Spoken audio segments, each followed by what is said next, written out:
Assalamualaikum warahmatullahi wabarakatuh. Waalaikumsalam warahmatullahi wabarakatuh. Kembali lagi bersama Kak Ilham.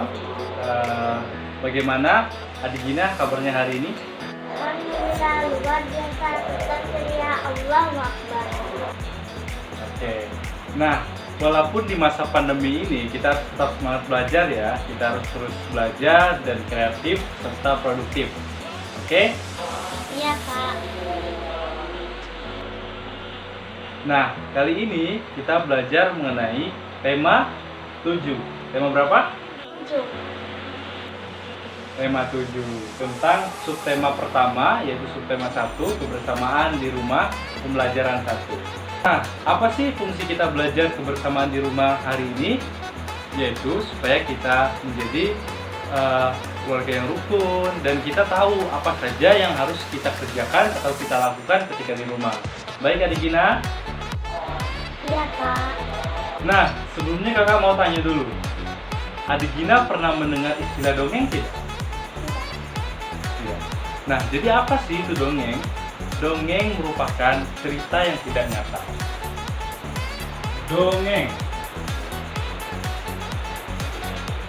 cerita yang tidak nyata.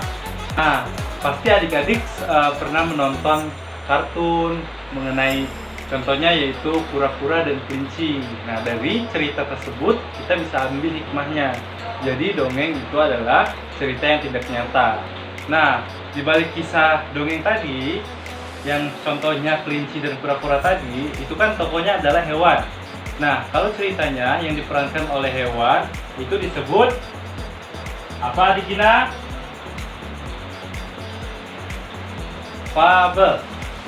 Nah, jadi fabel itu adalah cerita yang diperankan oleh tokoh yang berperilaku seperti manusia. Kali ini kakak akan membacakan sebuah dongeng yang berjudul Kecerdikan Menumbuhkan Kebaikan. Silakan didengarkan baik-baik ya Adik Gina. Di sebuah gurun pasir, hiduplah seorang tikus dan ular pasir. Sebenarnya ular sangat ingin memangsa tikus, sedangkan tikus berusaha mencari akal agar ular tidak lagi berniat memangsanya. Saat itu ular sangat lapar, padahal ia sedang tidak mempunyai sedikit pun makanan. Sedangkan tikus yang tidak jauh berada dari ular sedang lahap memakan makanannya. Ular merasa tidak senang melihat kelakuan tikus. Dengarkan ucapanku, wahai tikus yang angkuh, aku pasti akan mendapatkan tubuhmu yang mungil dan lezat itu. Teriak ular mengancam tikus. Hei ular, berusaha dan bekerjalah, jangan hanya sekedar mengancam. Kalau hanya mengancam, seekor semut pun bisa. Ular sangat marah mendengar ejekan tikus. Ia lalu kembali ke sarangnya dengan perut yang lapar. Sedangkan tikus masih lahap dengan makanannya. Waktu terus berjalan, tetapi ular tidak juga menemukan makanan. Ia juga enggan untuk keluar dari sarangnya. Sementara itu, tikus sudah lelap dalam sarangnya. Ular yang masih dalam keadaan lapar segera mengendap-endap mendekati sarang tikus, meski ia sangat kesal terhadap tikus. Dan kini ular telah berada di sisi tikus yang sedang tidur pulas. Tikus, aku sudah berada di sebelahmu dan siap menyantapmu. Tak ular mengagetkan tikus. Tikus segera terbangun dari tidurnya sambil berpura-pura menguap. Ia mulai memutar otak agar bisa lolos dari cengkraman ular. Tunggu dulu ular sahabatku. Kalau kau ingin memakanku, kau harus berpikir dulu. Kita hanya berdua di sini. Tidak ada hewan lain. Jika kau memakanku, maka kau akan sendiri.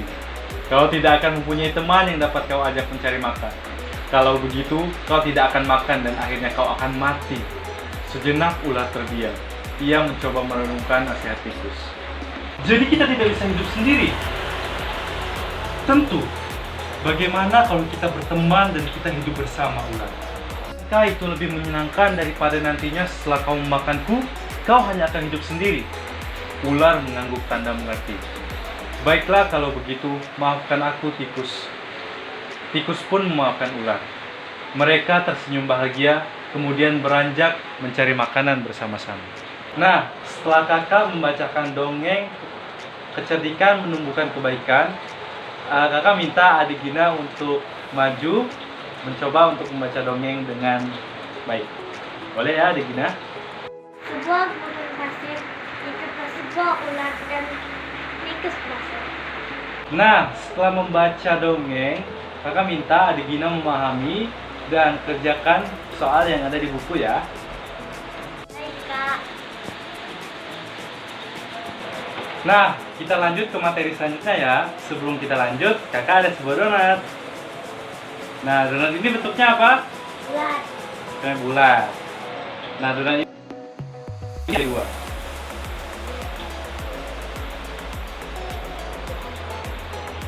Nah, ketika kakak bagi berarti menjadi Cukup dua. setengah, betul. Hari ini kita akan belajar mengenai pecahan setengah atau 1/2. Jadi pecahan merupakan bagian dari keseluruhan. Nah, kali ini kita belajar mengenai pecahan setengah. Bisa lihat di contoh PowerPoint, pecahan setengah ketika suatu donat dibagi menjadi dua, itu menjadi setengah dari setengah. Artinya setengah bagian dari donat. Nah, ada contoh yang bawah, tapi contoh ini salah karena mengapa? Karena ketika walaupun dibagi dua, tetapi hasilnya tidak sama besar. Jadi pecahan setengah itu yaitu suatu yang dibagi dua dengan sama rata atau sama besar. Mengerti adik Gina? Mengerti. Nah, setelah kakak Ilham menjelaskan mengenai pecahan setengah, kakak minta adik Gina memberikan contoh pecahan setengah, oke? Jadi gini, Kak. Ada kertas satu. Saya akan membaginya menjadi dua. Jadinya setengah. Are. Ya, pintar sekali adik Gina. Selanjutnya kita lanjut ya, yaitu mengenal bunyi kuat dan lemah. Contohnya, ketika kakak ketukan meja, akan berbeda dengan kakak tepuk tangan. Yang kuat yang mana? Yang ketuk meja. Betul sekali.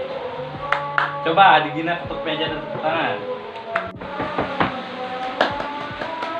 Nah, untuk lebih jelas lagi kuat dan lemahnya bunyi, sekarang kakak menayangkan video tentang lagu Cicak yang nantinya akan adik Gina nyanyikan ya. Cicak-cicak diringgi, diam-diam merayap, datang seekor nyamuk, hap, lalu ditangkap. Nah, setelah kakak contohkan mengenai lagu Cicak dengan bernyanyi tadi, kakak minta sekarang adik Gina bernyanyi dengan lagu Cicak, oke? Cicak-cicak di dinding, diam-diam merayap, datang seekor nyamuk, hap, lalu ditangkap. Adik Gina bernyanyi tadi dengan lagu Cicak, keren. Nah, setelah bernyanyi kakak minta adik Gina identifikasi mana kuat dan lemah bunyi, oke? Nah, demikianlah pembelajaran tema 7 subtema 1 pembelajaran 1 kita hari ini tentang kebersamaan di rumah, yaitu kita belajar dongeng, pecahan setengah, dan mengenal kuat dan lemah bunyi. Semoga bermanfaat pembelajaran hari ini. Tetap semangat, tetap menjaga kesehatan, tetap produktif. Terima kasih. Assalamualaikum warahmatullahi wabarakatuh.